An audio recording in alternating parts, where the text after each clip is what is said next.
오늘 하나님께서 주시는 말씀은 마태복음 2장 7절에서 11절까지 말씀입니다. 제가 한 절 읽고 여러분 한 절 읽고 그렇게 교독해서 읽도록 하겠습니다. 이에 헤롯이 가만히 박사들을 불러 별이 나타난 때를 자세히 묻고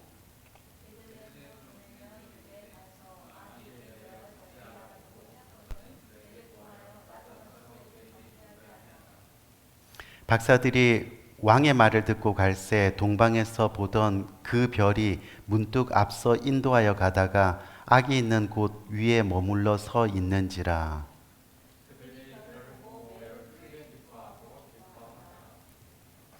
집에 들어가 아기와 그의 어머니 마리아가 함께 있는 것을 보고 엎드려 아기에게 경배하고 보배함을 열어 황금과 유황과 모략을 예물로 드리니라. 아멘. 오늘 성탄의 계절을 맞이해서 성탄의 사람들 세 번째 시간으로 이 동방박사라는 제목으로 함께 은혜를 나누려고 합니다. 어느 교회 목사님이 설교 도중에 성도님들에게 세상에서 가장 차가운 바다는 뭐지요? 하고 질문을 던졌습니다. 머뭇거리는 성도님들 향해서 세상에서 가장 차가운 바다는 썰렁해입니다. 그렇게 대답하더라는 거죠. 그럼 세상에서 가장 뜨거운 바다는 어디일까요? 하고 질문을 했습니다. 성도들이 또 머뭇하자 목사님이 세상에서 가장 뜨거운 바다는 사랑해입니다. 그렇게 이야기하고는 이번 성탄의 계절에 우리 모두의 마음이 뜨겁게 사랑하는 마음으로 가득 차기를 주님의 이름으로 간절히 부탁드립니다. 하고 말씀을 마쳤다고 합니다. 예배가 끝나고 어느 여자 성도님이 평소 남편으로부터 사랑한다는 말을 별로 들어본 기억이 없어서 집에 가서 남편에게 목사님과 똑같은 질문을 했습니다. 여보, 내가 문제를 하나 낼 테니까 한번 맞춰봐요. 세상에서 가장 차가운 바다는 썰렁해래요. 그럼 세상에서 가장 뜨거운 바다는 어딜까요? 남편이 머뭇거리며 대답을 못하니까 여자 성도님이 힌트를 주면서 당신이 평소 나에게 해주고 싶은 말인데 잘 못하는 말 있잖아요. 그러자 남편이 의미심장한 표정으로 웃음을 지으면서 자신 있게 그거 열받아 라고 그렇게 이야기하더라는 거죠. 우리 귀한 성도님들, 2024년 한 해가 이제 보름 남짓 남았습니다. 각자 나름대로 2024년을 이 모양 저 모양으로 잘 살아오셨습니다. 하지만 마지막 모습이 아직도 열받아 있는 모습이라면 진정한 그리스도인의 모습은 아니겠지요. 왜냐하면 하나님께서 12월 성탄의 시간을 허락하신 이유가 바로 기쁨을 회복하라고 주신 시간이라 했습니다. 또 예수님도 이 세상을 이처럼 사랑하사 우리를 살리기 위해서 기꺼이 이 땅에 오셨습니까? 무슨 말입니까? 우리가 다시 용기 내어 사랑해 하면 우리의 삶이 세상에서 가장 뜨거운 바다가 될 수 있다는 그런 이야기입니다. 다시 말하면 우리 안에 기쁨이 회복될 수 있다는 그런 말이지요. 그렇기 때문에 남은 12월의 시간, 우리는 이 땅에 오신 예수님을 깊이 생각해야 합니다. 그리고 예수님의 사랑의 마음, 또 긍휼의 마음을 품을 수 있게 해달라고 그렇게 회개하며 주님 앞에 나가야 합니다. 왜냐하면 회개를 통해서 우리의 마음의 짐을 내려놓아야지만 바로 기쁨이 회복될 수 있다 말씀했습니다. 또 그래야 다시 한번 소망의 새해를 맞이할 수 있게 된다 했습니다. 그래서 바라기는 진지하게 회개하는 12월의 시간이 되기를 간절히 바랍니다. 그래서 주님이 주신 생명의 십자가의 사랑, 또 구원의 기쁨이 회복되는 이 복된 12월의 시간이 되시기를 주님의 이름으로 간절히 축원드립니다. 오늘 본문을 보면 예수님이 헤롯 왕 때 유대 베들레헴에서 태어나셨습니다. 이것은 이미 구약에서 정확하게 예언되었던 사실입니다. 그리고 그때 이 동방에서 그 예언의 표징을 관찰하던 박사들이 하늘의 별을 보고 예루살렘까지 오게 됩니다. 그리고 예루살렘까지 오게 된 이유를 뭐라고 말하느냐 하면 오늘 본문의 앞에 2절을 보니까 유대인의 왕으로 나신 분이 어디 계시뇨? 우리가 그 별을 보고 그에게 경배하러 왔노라 라고 그렇게 말씀합니다. 지금 성경에 나오는 이 동방 박사들은요, 당시 페르티아라는 제국의 수도였던 니사라는 지역에서부터 출발한 것으로 역사는 기록하고 있습니다. 실제 인물이라는 겁니다. 그리고 그 거리를 환산해 보니까 베들레헴까지 약 3,200km나 된다고 합니다. 그런데 그 먼 거리를 이 동방 박사들이 온 목적이 뭐예요? 성경을 보니까 바로 예수님께 경배하러 왔다라고 그렇게 말씀하고 있습니다. 오직 예수님을 예배하러 왔다라고 그렇게 이야기하고 있는 겁니다. 여기서 우리는 동방 박사들에게서 통해서 정말 참된 신앙의 모습을 보게 되는 거죠. 그게 뭡니까? 바로 참된 예배, 그리고 참된 경배는 주님을 만나는 일이라고요. 아멘. 예배하기 위해서 주님을 만나러 왔다는 거예요. 우리의 진정한 예배는 주님을 만나는 일이라는 겁니다. 우리 귀한 성도님들, 오늘 본문의 배경을 보면 이 동방 박사들이 먼저 헤롯 왕을 만나서 자신들이 어떻게 여기까지 오게 되었는지를 다 설명합니다. 그러니까 헤롯 왕이 뭐라고 이야기합니까? 오늘 본문 8절 말씀을 보니까 뭐라 그래요? 동방 박사들에게 베들레헴에서 태어난 아이를 찾거든 자신에게도 알려달라고 말합니다. 그 이유가 자신도 태어난 아이에게 경배하기 위해서라고 말을 하고 있는 거죠. 하지만 헤롯 왕은 경배를 했습니까? 결국 예수님을 경배하지 않았습니다. 예수님을 예배하지 않았습니다. 주님을 만나러 가지 않았다는 겁니다. 헤롯 왕은 성경에 기록된 말씀들을 잘 알고 있었던 그런 사람이었습니다. 헤롯 왕 옆에 있던 제사장들과 서기관들도 구약에 예언된 예수님의 탄생에 대해서 이미 잘 알고 있었던 사람들이었습니다. 우리가 지난 시간에 이미 살펴봤지요.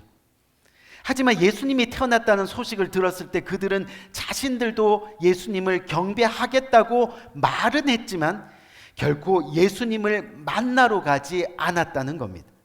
무슨 말입니까? 진정한 예배의 삶을 살지 않았다는 겁니다. 삶에서 하나님을 진정으로 경배하는 은혜가 없었다는 겁니다. 말로는 하나님을 경배하겠다 이야기하지만 그의 삶에는 하나님을 경배하는 그런 은혜의 모습이 없었다는 그런 이야기입니다. 잘 알고는 있는데요, 아는 만큼 말씀대로 살아가지 못한 사람들이었습니다. 말로는 예수님을 경배하겠다고 하고 예배하겠다고 하고 믿는다고 했지만 그들은 자신의 삶의 자리에 어떠한 믿음의 흔적이 없습니다. 그저 현재 삶의 자리가 더 중요합니다. 세상의 물질과 쾌락과 힘이 더 중요합니다. 예수 그리스도가 태어났다고 하는데 그들에게는 어떠한 감동도 은혜도 없는 겁니다. 성탄의 계절에 있어서 여전히 열받아입니다. 어떠한 감동도 은혜도 없이 그렇게 살아갑니다. 우리 귀한 성도님들, 우리가 예수님에 대해서 열심히 알아가고 교회 일에 열심히 봉사도 하고 하는데 결국 주님을 예배하고 경배하는 일에 우선권이 없다면요, 그 믿음은 모래 위에 쌓은 신앙과 같은 겁니다. 인생의 파도가 조금만 일어도 순식간에 무너진다는 거죠. 그래서 진정한 예배, 진정한 경배는요, 하나님을 만나는 사건이 우리들에게 있어야 한다는 그런 이야기입니다. 그래서 우리는 비가 오나 눈이 오나 바람이 부나 날씨가 추나 주님의 몸된 교회에 나와서 예배하는 겁니다. 동방에서 예배하기 위해서 예수님을 찾아갔던 동방 박사들처럼 말이죠. 교회에 나오지 않는데 무슨 예배를 드린다는 겁니까? 주님을 경배하러 나오지 않는데 무슨 믿음이 생길 수 있겠습니까? 주님을 만나고 찾으려는 노력이 없는데 무슨 시험을 이기는 경건이 있을 수 있겠냐는 거죠. 헤롯 왕처럼 맨날 주님을 죽일 궁리만 하고 살아가는 겁니다. 주님을 만나지 못하면 그렇게 맨날 교회를 험담하고 지체들을 미워하면서 살아갈 수밖에 없다는 겁니다. 지난주에 미국 크리스찬 신문에 나온 기사인데요, 미국 시민 1000명을 대상으로 설문조사를 했습니다. 성탄이 어떤 날인지 아느냐라는 질문에 40%가 할리데이라고 그렇게 대답했습니다. 또 30%가 잘 모른다고 대답했고 그 중에 10%가 관심 없다라고 그렇게 대답을 했다고 합니다. 20%만이 제대로 대답을 했습니다. 그런데 또 다른 질문이 당신은 하나님을 믿습니까? 였는데 65%가 하나님을 믿는다라고 그렇게 대답을 했습니다. 그럼 올해 2024년 올해 성탄주일에 교회에 가서 예배할 것인가? 라는 질문에는 35%만이 예배하겠다라고 그렇게 응답을 했다는 거죠. 여러분, 동방박사들은 그 먼 곳에서 예수님께 왔습니다. 왜였죠? 예수 그리스도를 경배하기 위해 왔다는 겁니다. 무슨 말이에요? 주님의 몸된 교회에 나와야 한다는 겁니다. 예배는 주님 앞에 나와서 드려지는 것이 진정한 예배, 진정한 경배가 될 수 있다는 거죠. 거기에 시간에 대한 헌신이 있는 겁니다. 오기까지의 노력과 수고와 마음이 담겨져 있는 겁니다. 그래서 진정한 예배, 진정한 경배는요, 오직 예수 그리스도를 만나는 일이 우리의 삶 가운데 일어나야 한다는 그런 이야기입니다. 그렇다면 오늘 본문을 통해서 우리가 주님을 만나려면 어떻게 해야 하나 하는 문제를 생각해 볼 필요가 있는 것. 우선은 주님을 만나려는 열망이 있어야 한다는 것을 우리는 쉽게 깨닫게 됩니다. 동방박사들은 그 먼 파르티아 제국에서 예루살렘까지 정말 먼 길을 왔습니다. 하지만 거기서 멈추지 않고 베들레헴까지 다시 갔습니다. 여러분, 가는 길에 도둑질을 만나서 보물을 다 빼앗길 위험도 있었습니다. 길을 잃어 낭떠러지를 만나기도 했습니다. 물을 건너다가 죽을 고비도 넘겼습니다. 그렇게 죽음을 무릅쓰고 그 먼 길을 찾아왔습니다. 왜요? 오로지 주님을 만나기 위해서. 오로지 주님을 만나기 위해서. 그리고 그 먼 길을 찾아온 이유가 그에게 경배하러 왔노라. 아멘. 경배하러 왔노라. 그리스도를 예배하고 경배하기 위해서요, 그 먼 길을 찾아왔습니다. 근데 막상 와보니 그들을 반겨주거나 알아주는 사람이 없었습니다. 잘했다고 칭찬해주는 사람도 없었습니다. 그래도 괜찮습니다. 주님을 만나려는 열망을 가지고 그렇게 희생을 감수하면서 주님 앞에 나오는 겁니다. 왜요? 주님만이 진정한 기쁨이 되고 위로가 되고 소망이 된다는 것을 이미 알았기 때문이지. 그래서 잠언 8장 17절 말씀을 보니까 나를 사랑하는 자들이 나의 사랑을 입으며 나를 간절히 찾는 자가 나를 만날 것이라. 아멘. 나를 간절히 찾는 자가 나를 만날 것이라 말씀하고 있습니다. 우리 귀한 성도님들, 진정 하나님을 만나는 노력이 우리 안에 있어야 한다는 거죠. 어떻게 해요? 말씀을 읽고 말씀을 듣고 말씀을 배우고 그렇게 예배의 자리, 성경 공부의 자리, 기도의 자리에 나와 하나님을 만나려는 그 열정이 우리에게 있어야 한다는 거예요. 우리가 학생을 영어로 뭐라고 이야기합니까? 스튜던이라고 이야기했죠. 이 스튜던은 study 플러스 뭐예요? ENT. 공부하는 사람을 이야기합니다. 무슨 말이냐면 학생은 공부를 해야 하는데 공부를 안 하니까 공부를 못하는 겁니다. 한다고 하는데 골똘히 안 하니까 못하는 겁니다. 공부에 대한 열정이 없다 보니 공부가 안 되는 겁니다. 마찬가지로 크리스찬은 뭡니까? 말 그대로 하나님을 믿는 사람입니다. 결국 하나님을 믿으려는 열정이 없다 보니 믿음이 자라지 않는 겁니다. 하나님을 만나지 못하는 겁니다. 믿으려 노력하지 않으니 믿음이 늘 그 자리에 제자리에 있는 겁니다. 마국간에 예수님을 찾아간 동방박사처럼요, 우리의 삶의 진정한 예배, 하나님을 진정으로 경배하는 것은 우리가 하나님을 만나려는 그 열정이 있어야 한다는 그런 이야기. 하나님의 말씀이 있는 예배 자리, 성경 공부의 자리, 큐티의 자리, 중보기도의 자리를 찾아가는 우리의 열정이 식지 않아야지 우리는 진정으로 하나님을 예배하는 삶을 살 수 있게 되는 거죠. 여러분, 이 당시 동방박사들은요, 이미 사회적으로 어느 정도 위치에 있던 사람들이었습니다. 또 어느 정도 예배 명예도 있었고 또 부를 누릴 수 있었던 사람들이었습니다. 하지만 그들의 삶의 목적은 분명했습니다. 평생 그리스도를 만나고 그리스도를 경배하는 일이었습니다. 그것이 삶의 우선이었습니다. 아무리 잘 살고 아무리 사회적 위치가 있다 하더라도 삶의 우선순위 목적이 내가 하나님을 경배하겠다, 하나님을 만나야 되겠다. 아멘? 그거였다는 거예요. 그렇다면 우리의 예배 모습은 어떻습니까? 지금 우리는 어떤 목적으로 교회에 나와 있나요? 19년간 이곳에서 목회하면서 보니까요, 어떤 분은 교회에 나왔는데 자기 또래가 없다고 안 나오시는 분들도 있습니다. 또 어떤 분은 친구가 없다고 안 나오고, 어떤 분은 자기가 싫은 사람이 있다고, 또 안 좋아하는 사람이 생겨서 나올 수가 없다고 얘기하고, 또 자식들 다 키워서 뭐 이제는 재미가 없다고 안 나오시는 분들도 계시고, 위로해주는 사람이 없다고 신경질 내면서 안 나오고. 여러분, 이런 마음으로 하나님 앞에 나오는데 어떻게 하나님을 만날 수 있겠어요? 어떻게? 사람을 만나기 위해서 교회에 나오면 안 되는 겁니다. 즐거움을 찾기 위해서 교회에 나와서도 안 되는 겁니다. 오직 하나님을 만나기 위해서, 오직 예수님께 예배하기 위해서 나와야 됩니다. 그때 진정한 변함없는 기쁨이 회복되는 겁니다. 하늘의 즐거움이 차고 넘치게 되는 겁니다. 그것이 우리 안에 회복돼야 사랑하면 사랑할수록 더 기쁨이 회복되고 차고 넘치게 되는 겁니다. 그렇게 생명을 걸고 하나님을 만나보려고 애쓰는 모습이 우리들에게 있어야 한다는 겁니다. 어떤 희생의 대가를 치르더라도 나는 하나님을 만나고야 말겠다. 그 열정이 우리 안에 있어야 한다는 겁니다. 동방박사들은 무작정 별 하나만을 보고 먼 길을 왔습니다. 어찌 보면 무모해 보일 수도 있습니다. 하지만 그때까지 읽은 하나님의 말씀을 온전히 믿었습니다. 하나님은 반드시 독생자 예수 그리스도를 이 땅에 보내시겠다고 예언하고 약속했으니 그 약속을 믿고 나갔던 겁니다. 그리고 하나님 한 분만을 기대했습니다. 어떠한 희생이나 대가를 지불하고서라도 반드시 예수 그리스도를 만나야겠다. 경배하고 예배해야겠다. 그 열정이 있었다는 겁니다.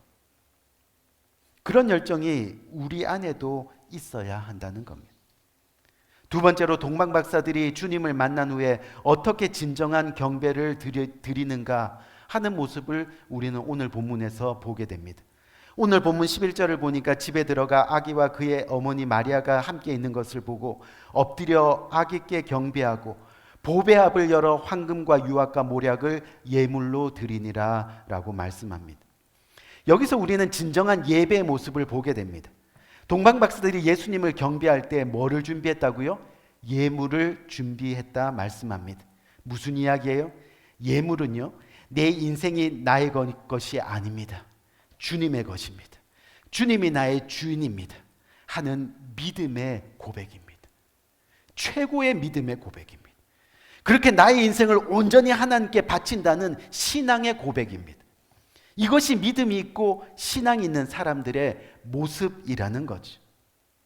여러분, 예수님이 우리를 구원하시고 살리시기 위해서 자신을 온전히 희생하신 것처럼 예수님께 드리는 예배는 나의 희생이 반드시 있어야 합니다. 그런데 잘 보세요. 엄밀히 따지면 그것이 희생이 아닙니다. 예수님이 자신을 온전히 드리고 나서 다시 부활하셨습니다. 다시 살아나셨습니다. 생명의 면류관이 되셨습니다.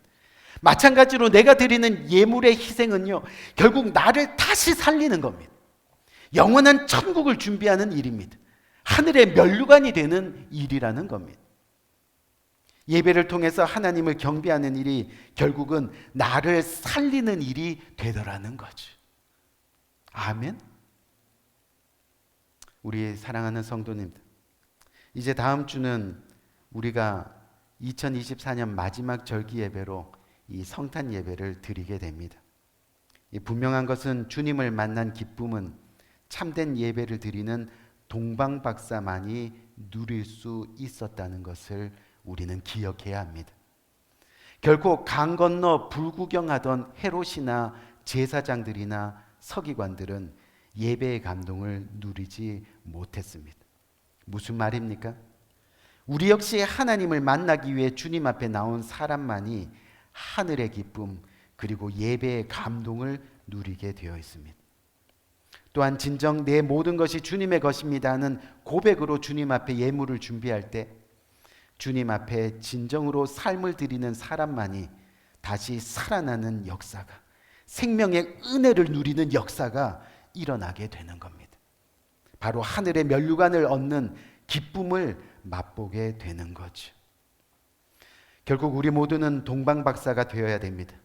예배를 통해서 주님을 만나고 경배하는 백성이 되어야 한다는 겁니다.